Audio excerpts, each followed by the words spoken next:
Okay, let's do this for real this time.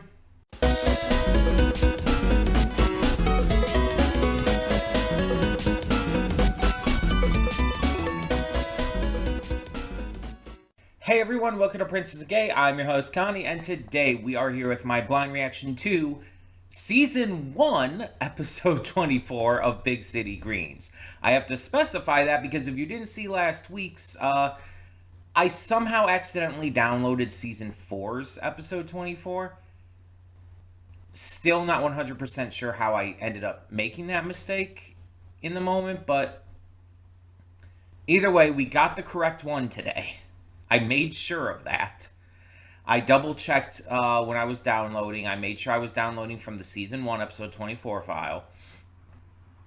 So we should be good. Luckily, the episode we had didn't really spoil anything, and it actually kind of worked out even lore-wise, because it's like we got like follow-up with the snake and everything. But yeah, nothing that happened and it was like actually spoilery at all. Which there's a little bit of good and bad to that, because on the good side, obviously, I wasn't spoiled. And it means that there's a certain level of consistency with this show that can definitely help it succeed. But on the negative side, it also means that not much changes. And positive change within a show in terms of its format, in terms of its presentation, in terms of its just overall storytelling and whatnot, is something that I do tend to look for when it comes to a series. When you have shows like Owl House and Amphibia and even OKKO that change things up to a degree, they change the status quo of things enough to where it becomes almost a different like scenario and everything, even for more episodic stuff like OKKO. It still shows it as being notably different in the later seasons than in the first one. And mind you, this was only one episode. I was going off of one episode I accidentally watched. So maybe there are more of those status quo changes I'd be looking for. And that was just a very, simplistic episode that didn't showcase that as much. That's very possible. And I'm hoping that's the case, because I really do hope for some notable changes that'll make things more interesting.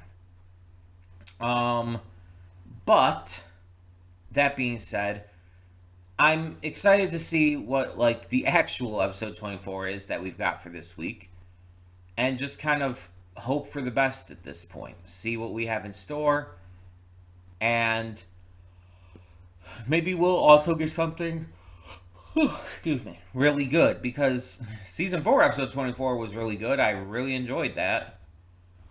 Hopefully this one has a similar quality to it, even if not exactly the same. But let's get this going and find out. Hold up just a sec. Before you click that link down in the description below to get to today's video, I want to remind you of all the awesome content we have both on this channel and the Princess of Gaming channel. Let's check it out.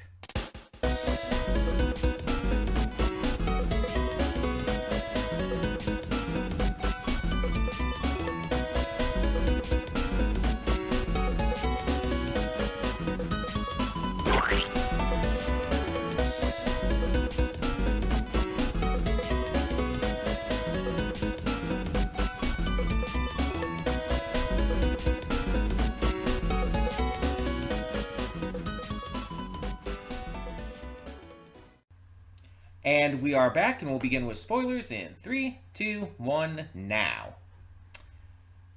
Well, that was fun. Terrifying, but I guess fun. If I can't sleep tonight, I'm blaming this show. So we had two segments here, Hiya Henry and people watching. So with Hiya Henry, wow, that is surprisingly difficult to say. Um, the coffee shop is hosting an open mic night, and while trying to figure out something to do, Tilly discovers Grandma Alice's old Hiya Henry ventriloquist dummy. Fun fact for you: I used to have a ventriloquist dummy. Didn't do anything with it. I had seen ventriloquism on like TV and stuff, and I wanted a ventriloquist dummy. Got it for Christmas. Never did anything with it, and I'm not 100% sure what happened to it. I think I just ended up throwing it away because I just never used it or anything. Um, but um, I I almost said Dipper. Why did I almost say Dipper? Um, Cricket finds himself terrified of the dummy, and for good reason, because for some reason the dummy not having a nose freaks me out, and I don't know why. It makes no sense. No one in this goddamn show has a nose. Why does that freak me out? That specifically the dummy doesn't? I don't know. But either way, Cricket finds it terrifying, has nightmares about it, and eventually ends up burying it because it's like, scaring him too much, and he's afraid to come clean about that to Tilly. The open mic comes. Tilly is upset that nothing goes right, but she does end up finding um, Henry because Phoenix ended up digging him up. So she's able to go on with the show until Cricket, basically snaps and kills Henry by ripping him to shreds. It's like, Jesus fuck. And then, in repentance, after realizing what he did was wrong and coming clean and everything, he chooses to be the dummy for her. It's like it's a fun episode, but there's like weirdly horrific imagery. The nightmare sequence, for one, it's like, no, thank you. We could have lived our whole lives without seeing that. You did not need to do that. You really didn't. Um, but the second segment kind of continued this surprisingly. Um, and I'll get to that, but let's talk about the second segment as a whole because the second segment, People Watching, has the Green family, well, people watching. And Nancy specifically gives them the idea of like creating these stories, because when people watch, that's what they tend to do. They tend to think of like, oh, what could this person be based on like clothing, hairstyles, etc. What could they be into? What might their job be, etc. And so we get to go through all of the Green family telling these stories about these different people on the street. And all of these stories are told through different art styles, and it's really neat and unique in that way. Bill is the only one who's having trouble because he's not super creative. And so when his story comes, it's like this just hand sketched pencil drawing kind of thing. But like you see, like Tilly's has a very like Max Fleischer style of animation to it. Grandma Alice's is like old classic like storybook kind of style. Cricket's is like an action movie. And Nancy's, which is the first one actually, is just kind of like just normal with bird wings at the end. It's really fun and interesting to see all these different styles kind of come together, especially at the end. Um, but there's some imagery here, and the most notable is during Tilly's story when like she's talking about the puppy planet and there's puppies in its mouth, and then for some reason she has to add that one has a human face, and it's just like it turns around in the creepiest way possible. It's like, what in the marvelous misadventures of Flapjack are you doing to me right now? It's like there was no reason for that. You did not need to make that creepy, especially after the last segment. You just did not need to do that. Like, are you doing this intentionally to like freak me out? Because that's what it feels like right now. It's just like, what the fuck? Why? Oh, it's uncomfortable. But it was really fun, really interesting. Like I said, I love the different styles of this segment. Um, and the creativity that like all of the Green family showed. And even though Bill was like taking from everybody else's stories, he was starting to get the idea in the end. So there was still growth there. But I also like how different all their stories were in terms of like clearly what each character kind of values in a story.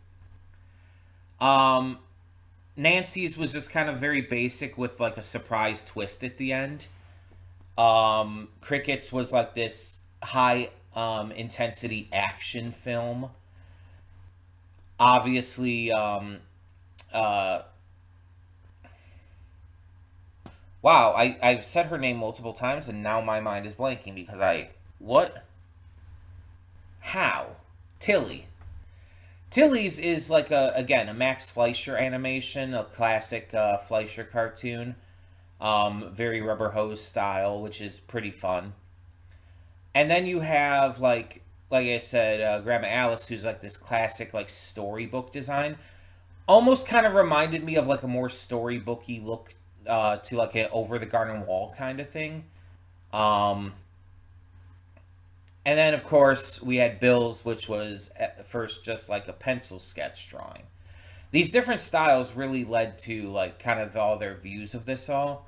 The Fleischer cartoon for Tilly showed her kind of like bouncy fun side and everything, and the storybook, the like really classic like faded storybook design for Alice showed like her, her age and focus on like old classic morals and whatnot. The action movie just showed like Cricket's like insane like attitude and energy. It was just really fun to see like how they were all kind of represented through all of this. A lot of explosions, including things that really shouldn't have exploded. Like why did unplugging the microwave monster make it explode? That makes no sense. But yeah, it was fun, and that little bit at the end showing them like the people who are being watched watching as well, and like what's their story. It's like that's a fun little addition to that. Um, yeah, I thought it was overall a very enjoyable segment, and overall a very enjoyable episode. Not necessarily my favorite, but I did like Gloria's little poetry there about like evil corporations and like comparing that metaphorically to like coffee and whatnot. Also, even using like the first half of the Folgers jingle, like um, the best part of waking up and everything. It's like that's funny. That's really funny. Um, Also, it's like I kind of just enjoyed the poem for what we saw of it. It's like, yeah, that's just I like that poem. I kind of dig that.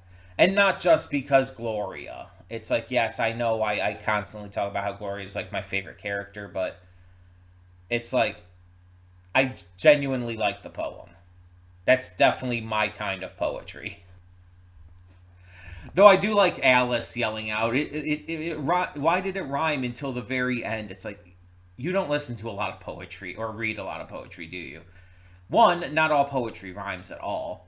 Two, there's different kinds of rhyming schemes within poetry. And three, sometimes those rhyme schemes can be broken for emphasis. It stopped rhyming at the end intentionally to emphasize the message being told. That's like, come on. That's classic literature. Um, Maybe that's just a me thing because I know poetry. I've read enough poetry. I've written poetry, but it's like that's that just feels obvious to me. Of course, it's Grandma Alice. She's like she tends to get upset at things she doesn't understand. So yeah.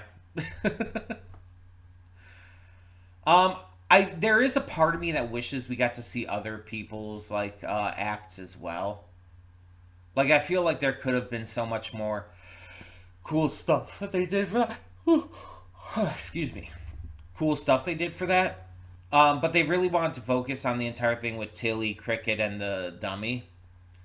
I feel like if they made an entire episode that was just seeing people like do their acts for that, I think it would have been like really funny and really good. They could have had a lot of creativity with that, shown like even different Green family doing different things. I think that could have been like really fun. But what we got was still good. Um, and yeah, I enjoyed this and hope to see more good quality episodes as we go. I think there's 30 in this season, so we've still got like 6 episodes or so left. Um, we'll see how it goes. So let me know in the comments below, what did you think of this episode of Big City Greens? And for now, I'm Connie and I'm signing off. See y'all next time.